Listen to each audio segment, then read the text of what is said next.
Chain lubricants vary hugely in quality, and some are nowhere near as impressive as the brand's test data and marketing suggests. But why is that? And are we being lied to?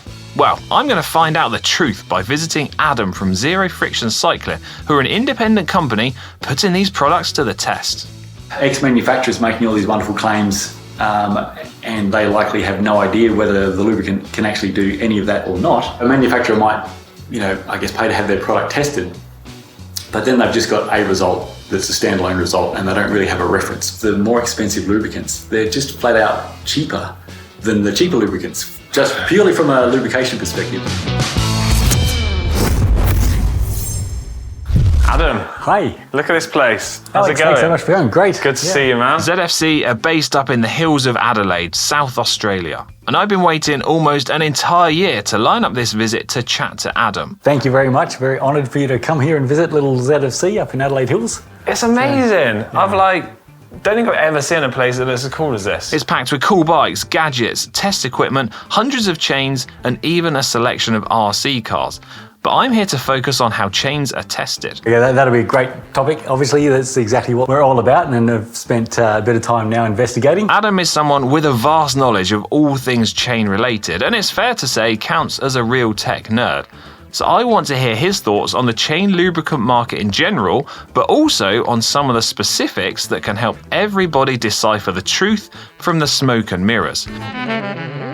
Marketing in this space, it really is the Wild West. There's just no, I guess prior to this, really sort of independent testing going.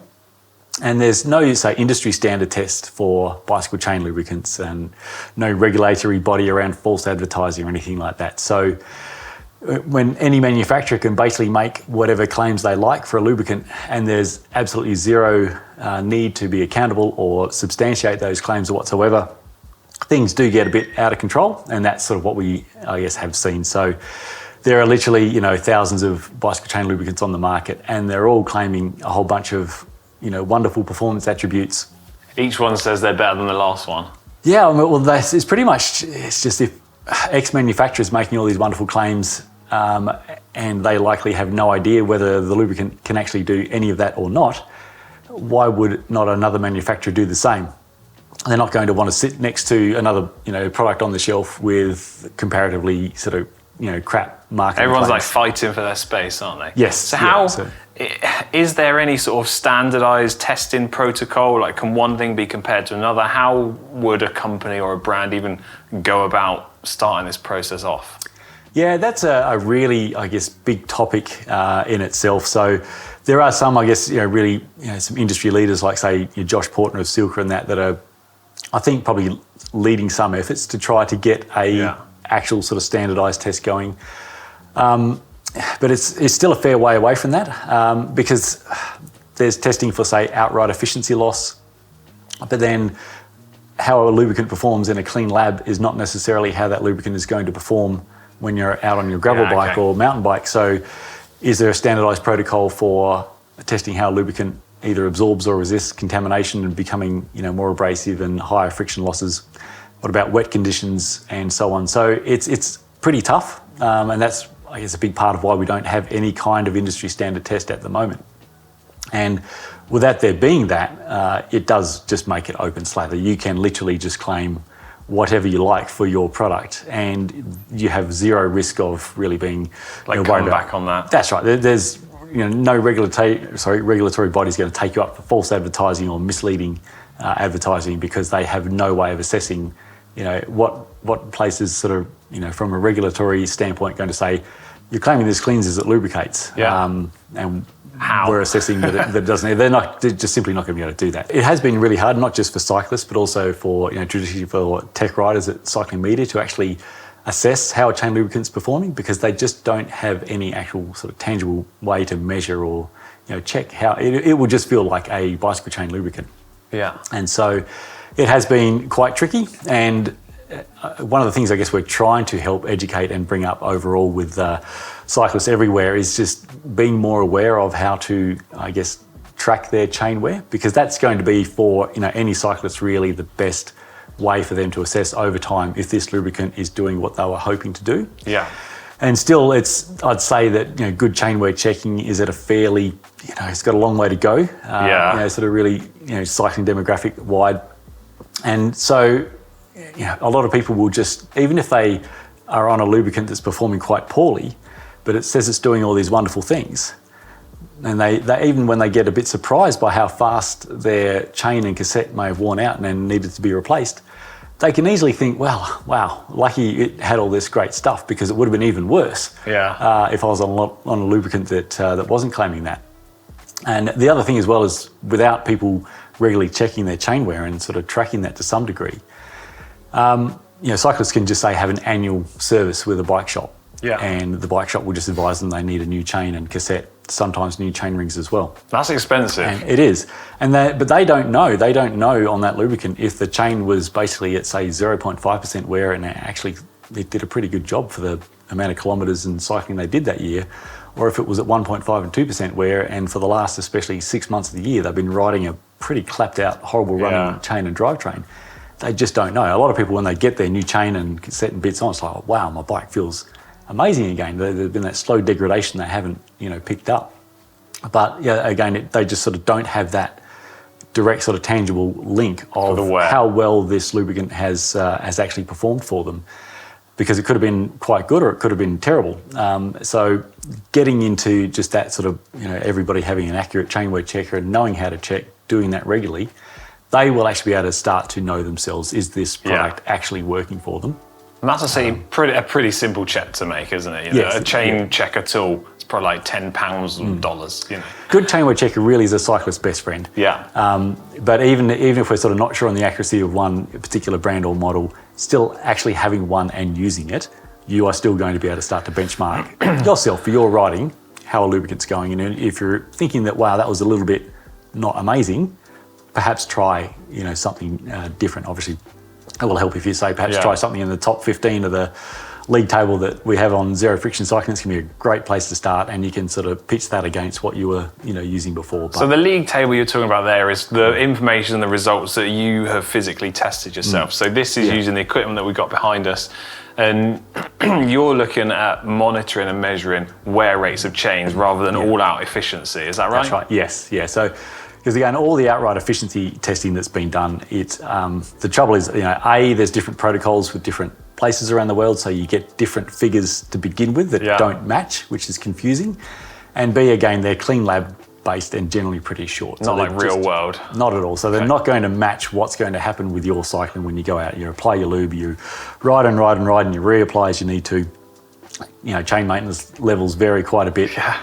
So this is going to assess, based on this, lubricant, it's running for thousands of kilometres, it's being exposed to contamination, and how does the wear rate hold up? If a lubricant, becomes quite abrasive and the wear rate of the chain is quite high, it just simply can't be as, a low friction lubricant. It flat out takes friction to, wear at a reasonable rate the hardened steel parts of your chain. The two things you just can't have. No, that's right. Whereas if a lubricant, even despite being exposed to some pretty harsh contamination fairly frequently during the test, remains really low wear, then that's a great, obviously endorsement of that lubricant being fit for purpose as a bicycle chain lubricant, because it is quite a specific challenge. I think it's not often recognised just how extreme a lubrication challenge it is for the humble bicycle chain, because the pressure loads are actually really high. Because the load surface parts of the chain are very small.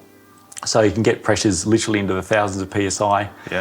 And obviously it's completely exposed to all the environmental contamination. So the lubricant will become, obviously more abrasive than if it's just running in a clean lab. The wear rate differences between, say, the top lubricants that we've found versus some of the worst, it's pretty massive. And some of the worst are some, sort of fairly big name brand stuff that you'll find in a lot of bike stores. And if that's what you're running, especially in sort of gravel and off-road cycling in the world of dirt and dust, it's going to really accelerate that wear.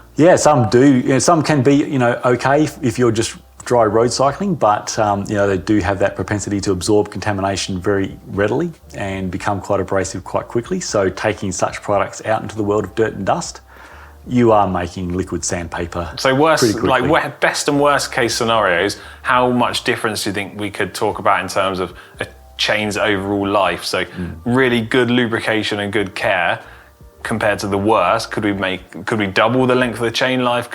Maybe how many times over?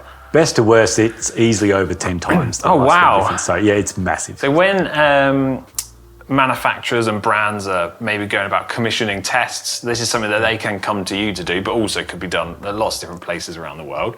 How do we know that the results that brands are publishing are necessarily like directly representative of what they've done? Is there any way that they can tweak the results, or is it the results are the results? So yeah, that's a fun question as well. I guess there are other facilities out there, obviously other than ZSC, that do testing. But one of the key differences, I guess, with other test facilities is that, you know, obviously when a client is going to commission testing, it's their data. They own it. They're paying for it. So a manufacturer might, you know, I guess, pay to have their product tested, but then they've just got a result that's a standalone result, and they don't really have a reference. So typically, and this is the way that the test facilities will need to make money, is they'll, you know, need to have a bunch of testing done. So the client will need to commission a number of tests, so they get a data set. To benchmark stuff. Benchmark, that's right. So might have their product tested plus 9 other competitor products. So they'll have sort of, you know, 10 test results all up. But they own that. Now, they may have been beaten by 4 other products, but when they go to market, they're not going to obviously we were 4th. That. That's right. So they're going to show that they were the best out of 6 lubricants tested. And nobody's going to know that. With zero friction cycling, we've, you know, built up quite a large league table over the years, and so we've got this open league table that's, you know, on the website and available for everybody, and that includes manufacturers. So manufacturers only need to commission to test their own product. Okay.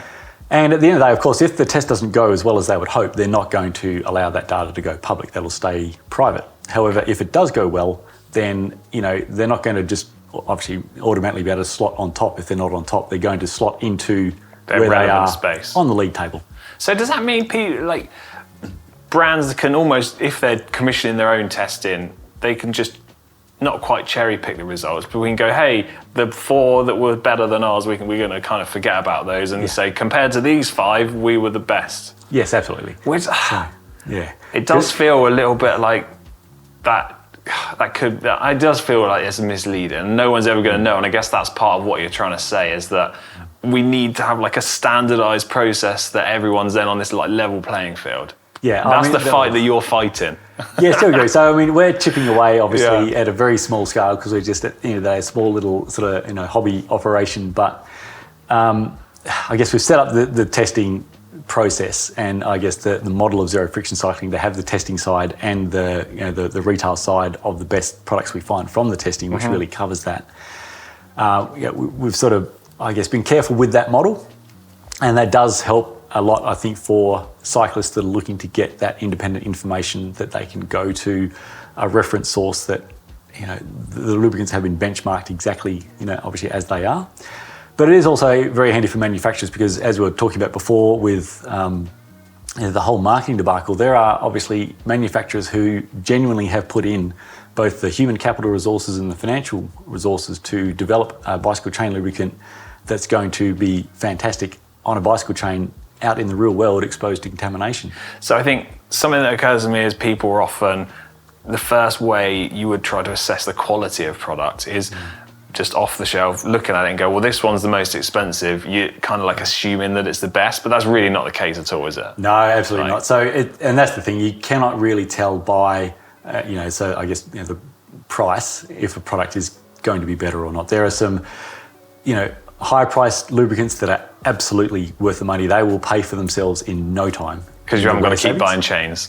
Absolutely. Yeah. And in a lot of cases, and this is something that sort of hasn't been covered that much just yet, is that a lot of times the more expensive lubricants, they're just flat out cheaper than the cheaper lubricants, just purely from a lubrication perspective. Like I'll use an example of, say, if I spend $15 on a 120ml bottle of Rock and Roll Gold, right, I've got to apply 5 to 8 mil of that every 300 kilometres, or I spend $50 on a bottle of Synergetic and I use 1 to 2 mil of that every 500 kilometres. It's actually cheaper by about 50%. Well, you can't just take what individual brands are saying. You do need to almost take it upon yourself to do your own research, head out, see what other people are using, what's been tested and shown to be as good as it can possibly be. And I guess don't always look at the short picture of like, just because something's more expensive doesn't mean it's better.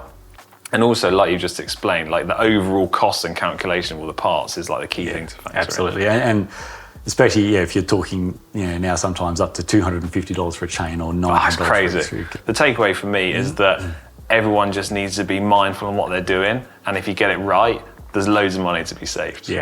Life's too short to riding bikes. So there you go. That was like the best way to end this video. Right, Adam, that was mega. Thanks so much for your time. And I think if everyone has enjoyed this video and you want to see more cool bike tech related videos, subscribe to GCNTech, and also let us know in the comments section down below what chain lube you find works best. Right, Adam, thanks very much for your time. Thanks so much. Shall we? Cheers, man. Thanks, right, nice one.